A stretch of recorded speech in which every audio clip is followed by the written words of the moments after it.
میرے آقا مدنی تاجدار دونوں عالم کے مالک و مختار کی شان کتنی نرالی ہے کہ اللہ تبارک و تعالی قرآن مقدس میں سرکار کے چہرے کی قسم یاد فرمایا ہے۔ وَالضُّحَىٰ وَاللَّيْلِ اِذَا سَجَىٰ، چہرے مصطفیٰ کی قسم۔ اللہ تبارک و تعالی چہرے مصطفیٰ کی قسم قرآن میں یاد فرماتا ہے۔ نبی کی عظمت کتنی بلندی پر ہوگی، اللہ تبارک و تعالی کبھی نبی کے چہرے کی قسم قرآن میں یاد فرما رہا ہے، کبھی نبی کے شہر کی قسم مولا قرآن میں یاد فرماتا ہے۔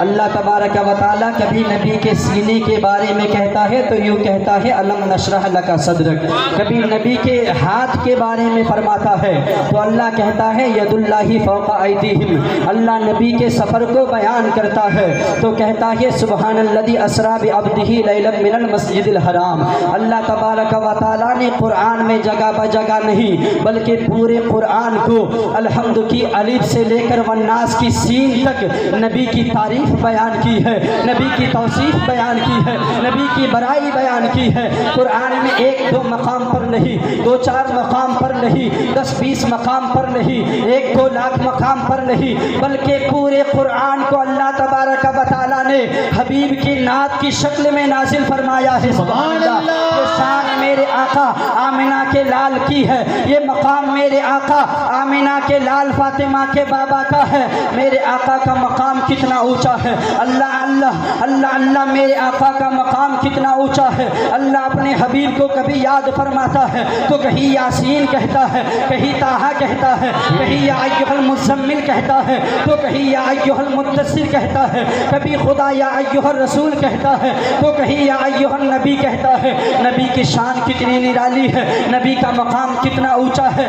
اے چھترپتی میں رہنے والے سنی مسلمانوں، اے ریل نگر کے دھرتی پہ رہنے والے سنی مسلمانوں، دل کی کانوں سے میری گفتگو کو سن لینا کہ ہماری صبح زندہ ہے، ہماری شام زندہ ہے، ہماری دل کی تختی پر نبی کا نام زندہ ہے۔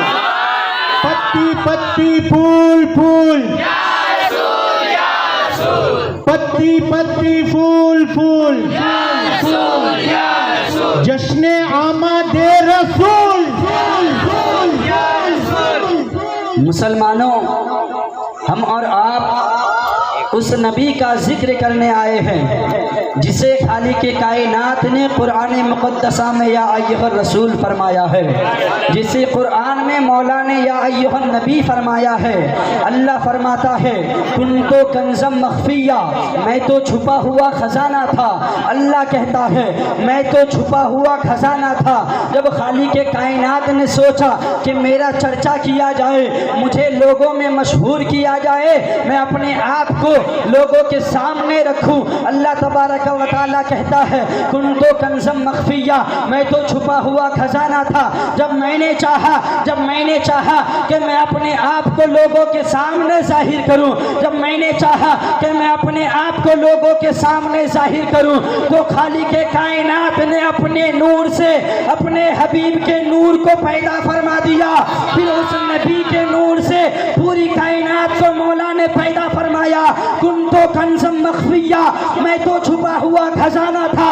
اللہ تبارک و تعالیٰ نے اپنے نور سے اپنے نبی کے نور کو پیدا فرمایا، پھر میرے نبی کے نور سے ساری کائنات کو پیدا فرمایا۔ میرے نبی کے نور سے اللہ نے حضرت آدم کو بھی پیدا فرمایا، میرے نبی کے نور سے اللہ نے حضرت شیش کو بھی پیدا فرمایا، میرے نبی کے نور سے مولا نے حضرت زکریا کو بھی پیدا فرمایا، میرے نبی کے نور سے اللہ نے حضرت سلیمان کو پیدا فرمایا، حضرت زکریا کو پیدا فرمایا، حضرت یوسف کو پیدا فرمایا۔ میرے نبی کے نور سے مولا نے حضرت موسیٰ کے جمال کو پیدا فرمایا، حضرت عیسیٰ کے کمال کو مولا نے پیدا فرمایا۔ پوری کائنات کو مولا نے اس نبی کے نور کے صدقے میں پیدا فرمایا۔ ہمیں اور تمہیں مولا نے اسی نبی کے نور سے پیدا فرمایا۔ اسی لیے تم میرے امام بریلی کے دھرتی سے کہتے ہیں یہ زمین نبی کے میلاد کے صدقے میں ہے، یہ زمان نبی کے میلاد کے صدقے میں ہے، یہ پوری دنیا نبی کے میلاد کے صدقے میں ہے۔ یہ پوری دنیا جو بنائی گئی، زمین کا فرش بچھایا گیا آمنہ کے لال کے میلاد کے صدقے میں، آسمانوں کا شامیانہ لگایا گیا، نبی کے میلاد کے صدقے میں گرج کے کائنات کو بنایا گیا. نبی کے میلاد کے صدقے میں تو بریلی کے امام کہتے ہیں وہ جو نہ تھے تو کچھ نہ